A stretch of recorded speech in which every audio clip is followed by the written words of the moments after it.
ఈ సీజన్ వచ్చిందంటే మా సైడ్ సీతాఫలాలు బాగా దొరుకుతాయి. ఈ రోజు ఉదయం లేవగానే మా ఇంటి దగ్గర ఉన్న కొన్ని సీతాఫలం చెట్ల దగ్గరికి అయితే నేను వెళ్ళాను. అక్కడ ఒక సీతాఫలం చెట్టుతోనే బాగా మాగిపోయి ఉన్నది. ఇది చూడండి చాలా పెద్దగా అయితే ఉంది. ఇక్కడ కనిపిస్తున్న ఈ ఒక్క చెట్టుకే దాదాపు ఒక 50 కాయలు అయితే కాసింటాయి. మీలో ఎవరికైనా ఈ సీతాఫలాలు కావాలంటే కింద కామెంట్ చేయండి. నేను మొదటగా ఒక చెట్టు చూసుకొని తర్వాత ఇంకొక చెట్టు దగ్గరికి అయితే వెళ్ళాను. పండిన కాయలు ఏమైనా ఉన్నాయా అని చూడడానికి. ఇక్కడ చూడండి మీకు కనిపిస్తుందో లేదో సరిగ్గా ఒక పెద్ద సీతాఫలాన్ని అయితే ఒక పక్షి అయితే తింటూ ఉంది.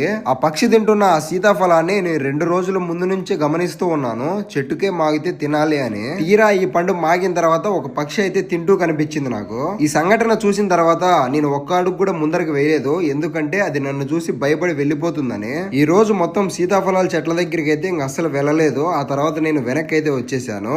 ఆ పక్షి అంత హ్యాపీగా పండుని తింటూ ఉంది. మళ్ళీ నేను డిస్టర్బ్ చేస్తానేమో అని వెనక్కి అయితే వచ్చేసాను. నాకు మొదటగా దొరికిన ఈ పండుని